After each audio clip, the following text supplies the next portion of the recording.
Hey, how's it going, everybody? I hope everybody had a great Christmas and had a good time during the New Year, and Happy New Year to everybody. The last time I spoke to you guys, it was after the Cardinals lost, right before we played the Giants the first time, and I said, "Man, I'm scared of this team," and man, I was right. Sorry, I hadn't been on in a while. I had a couple family emergencies. A nana of mine passed away. I was dealing with that, but I'm back. Back to the topic at hand. The first time we played the Giants, before that it was hate week. The only trash talking going on was between us fans. Never did I hear anything come out of the Cowboys. Justin Tuck was calling them out. Everybody on the Giants, was calling out the Cowboys, and they didn't do anything about it the first game. Me thinking, maybe I was actually feeling pretty good about this second game. The only thing I was worried about was Tony Romo's hand. I knew Tony Romo wasn't gonna miss the game because he's tough, but I was afraid, that center exchange. We already have trouble with it as it is with his good hand, and now with a bad hand. Costa just. I didn't agree with Costa from day one. I actually like Kowalski better. I think Kowalski did better when he came in as a relief for him. But this game was just bad, guys. It looked like if the Giants were playing against a bad JV high school team. Not even that. The offense, it took time to get.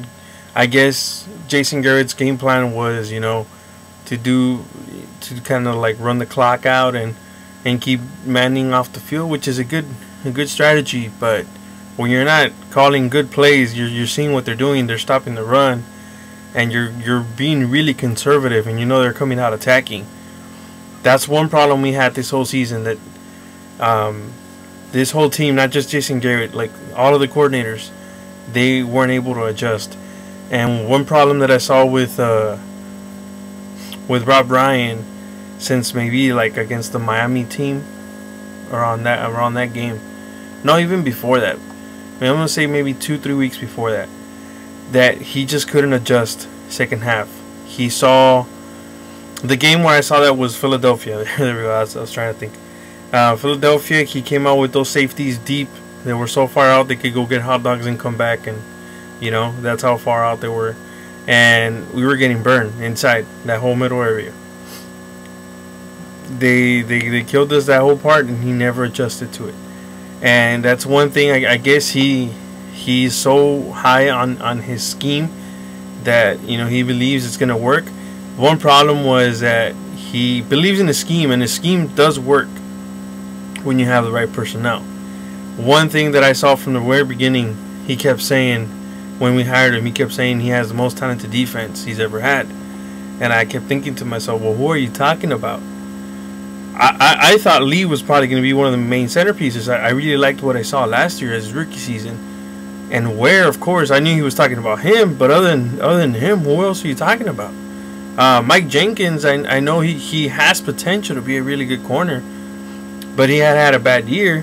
Terrence Newman had a bad year. That was a sign right there. We should have gotten rid of him. He was already, Mike Jenkins is still young. He was barely, his third season? This is his third season. So we can work with that. He just needs better coaching. But Terrence Newman, you saw last year, you already had a drop-off. That made you go after Nnamdi. You didn't get Nnamdi. The problem was we went after Nnamdi, but we didn't go after anybody else. We didn't get Nnamdi, and that's it. We didn't go after Jonathan Joseph. We didn't go after any other of the cornerbacks that were out there, and there were quite a couple, even safeties. I hate that they feel comfortable. It's like, let me put it to you this way. It's like if they feel comfortable with them, and just because they feel like they owe something to them, they keep those players. Re-signing Skandrick, re-signing Sensabaugh. I was listening to Ben and Skin in the morning, and the original '88 came out, Drew Pearson, not Michael Irvin for you young fans. And he was upset, and he said, I don't get why they give Sensabaugh a new contract, or Skandrick. Back in the day, we wouldn't get contracts unless we deserved it. And these guys, they think they're divas. Like, not just the receivers, the whole team.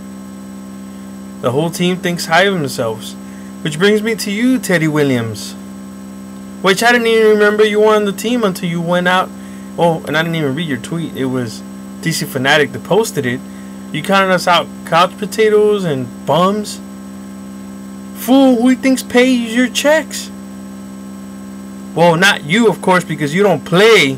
You're not even a 6-string receiver. You're on the practice squad. So technically, you don't belong to the Cowboys, because anybody can sign you. Technically, they're signing you off the street. Because until you belong to them, that means you're under contract with the Cowboys. You're on a practice squad contract, but then anybody can sign you, right? You're trying to, cover for Terrence Newman? Look, I know some Cowboys fans, they can be harsh. I like Terrence Newman.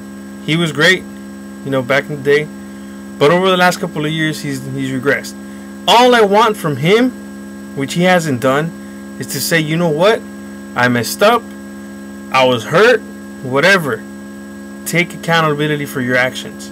You're getting hurdled out there by fullbacks and tight ends. And this is not the first time. For the last 4 or 5 games, and then after each game you say, oh, we can't point fingers. Yeah, because everybody's pointing them at you. There's just so many things wrong with this defense. I would get rid of everybody, even starting with DeMarcus Ware. I know everybody's gonna be looking at me like you're crazy. He has a lot of value, guys. I know Shango was saying, trade Romo and trade Ware. I'll get into that right now. I'm gonna make another video on the possibilities for the offseason, since we have nothing else to talk about, right? I don't think we would get a good deal for Romo.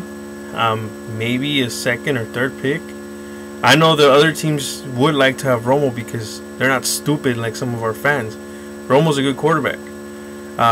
Shango said it himself. Those are the 2 good pieces we have left, Romo and Ware. But we have so many holes. I think we could probably get a 1st-round pick for DeMarcus Ware. Maybe even a 1st and a 2nd. To me, most of the sacks he got this season were coverage sacks, or, DC Fanatic tweeted it the best. It was the quietest 19.5 sack season I've ever seen. Against the Philadelphia Eagles, I remember the first time we played him, he had 4 sacks in that game against Vic. But two of those sacks, Vic kept running right into him. He was scrambling, he didn't know where to go, and he ran right into Ware. So, he hasn't had a clutch moment since the Saints game. So, to me, we need to go in another direction. Let me know what you guys think. I rambled a little bit. Sorry about that, guys, but well, let's see how it goes. I just heard we had the 14th round. We're locked in for the 14th pick. Hopefully we can get something good. Maybe a good player, starts dropping, and we'll trade up. Hope RG3 is available. Who knows? Maybe even Blackman. Well, I'll go into more detail on that, guys. I want to make another video. Go ahead and comment and subscribe. Let me know what you guys think, about the players that we have. If I was wrong in anything, or your opinion, let me know what you would do. Would you trade DeMarcus Ware? Go ahead and let me know. Just comment on the bottom. Go ahead and subscribe, guys, and I'll make up another video in a couple of minutes and post it up. Talking about the free agents that we have. All right, guys, peace.